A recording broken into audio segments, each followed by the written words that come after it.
Dear student, जेपीआईसी digital study में आपका स्वागत है। 12th हिस्ट्री के अंतर्गत आज आपका टॉपिक है सम्राट अशोक महान शासक के रूप में। जैसा कि आप जानते हैं, मौर्य वंश के शासकों में सम्राट अशोक बहुत ही महान शासक था। अपनी महानता के कारण इतिहास में अपना विशिष्ट स्थान रखता है। ऐसी परिस्थितियों में वे कौन कौन से बिंदु थे उसकी महानता के, उसके संदर्भ में अध्ययन करेंगे। तो आइए विषय वस्तु को स्टार्ट करते हैं और सम्राट अशोक के विषय में जानते हैं कि उसकी महानता के वे कौन कौन से बिंदु थे। प्राचीन काल के शासकों में सम्राट अशोक मात्र ऐसा शासक था जिन्होंने अपनी प्रजा के जीवन के सुखमय बनाने के दिशा में अनेक कार्य किए। प्राचीन काल में यही एक ऐसा पहला शासक था जिसने अपने प्रजा के जीवन को बहुत ज़्यादा सुखमय बनाने के लिए, बहुत ज़्यादा आत्मीयता संबंध रखने के लिए बहुत ही प्रसिद्ध माना जाता है। एक ऐसा शासक जो अपने प्रजा को पुत्रवत मानता था, अपने प्रजा के साथ इस तरह से सद्व्यवहार की अपेक्षा रखता था, सद्व्यवहार करता था, उनके लिए ऐसी नीतियाँ बनाता था कि प्रजा को किसी भी प्रकार का कोई कष्ट, कोई समस्या न हो सके।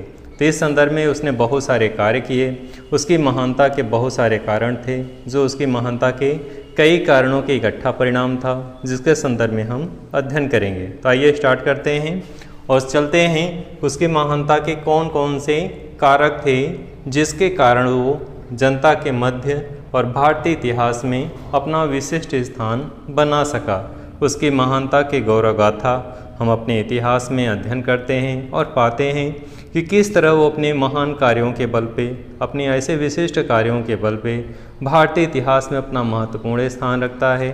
भारतीय इतिहास में ऐसे शासकों में उसकी गिनती होती है जो जनता की भलाई के लिए, जनता के कल्याण के लिए, परोपकार के संदर्भ में बहुत सारे कार्य किए और उसे उसके इन्हीं कार्यों के बल पर उसे महान सम्राट, महान शासक की संज्ञा दी जाती है।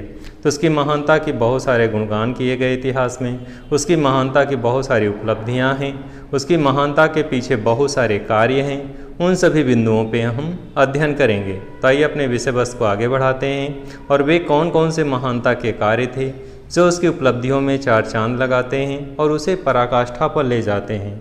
ऐसे श्रेष्ठतम शासक, ऐसा महान शासक जो अपनी विशिष्टताओं के लिए विश्वविख्यात हो गया, इतिहास में अपना द्वितीय स्थान रखता है और अपनी इन्हीं क्षमताओं के बल पे, अपनी इन्हीं विशिष्टताओं के बल पे भारत के इतिहास में हमेशा याद किया जाता रहेगा। सम्राट अशोक जो मौर्य वंश का सबसे महान शासक था, उसके संदर्भ में हम लोग अध्ययन करेंगे।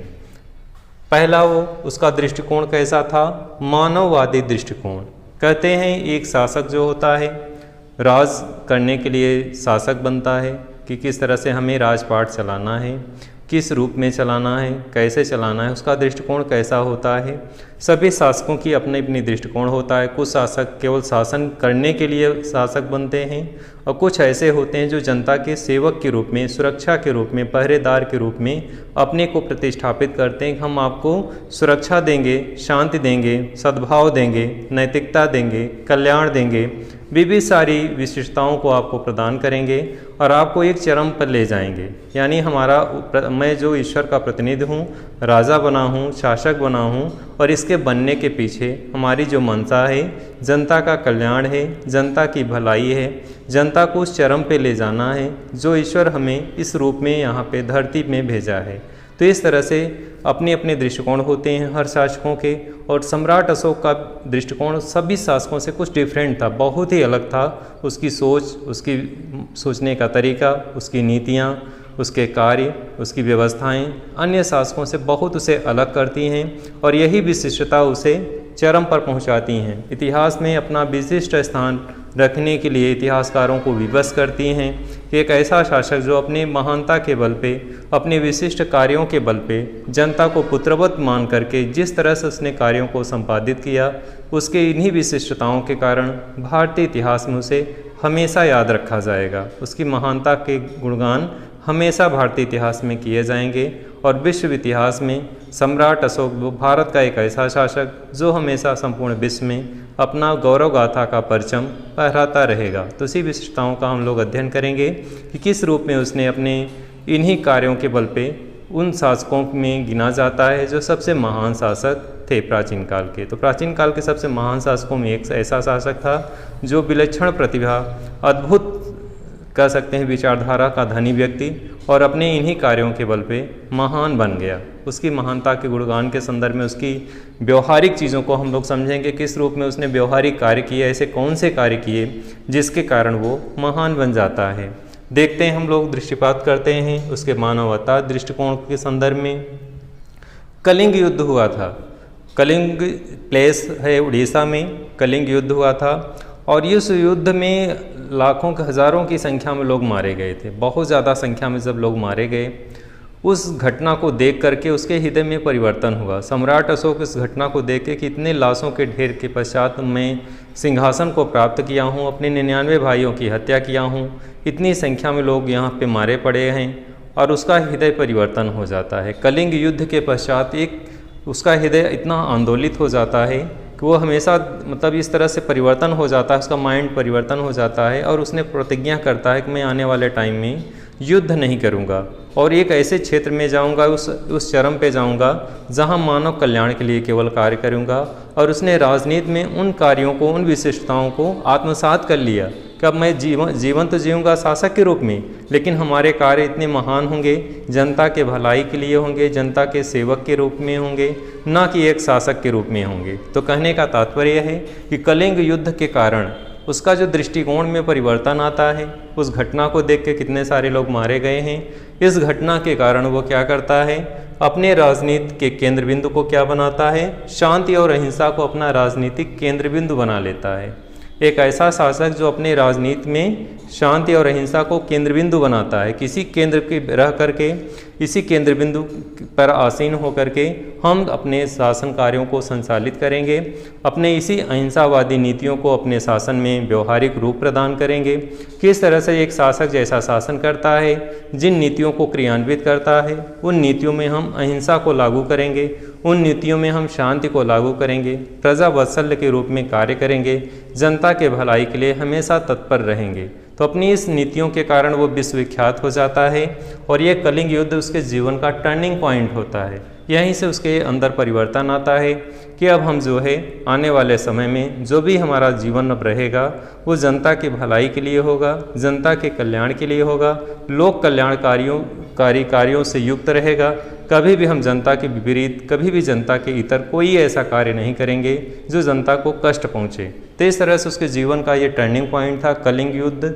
यहीं से वो बौद्ध धर्म को अपनाता है और बौद्ध धर्म अपनाने के बाद उसके अपने राजनीति में अहिंसा को व्यवहारिक जीवन में उतार लेता है कि अब हम जो है हिंसा को एकदम त्याग देंगे और अहिंसा को व्यवहारिक जीवन में उतारेंगे, राजनीति का केंद्र बिंदु बना लेंगे और इसी के आधार पे शासन करेंगे।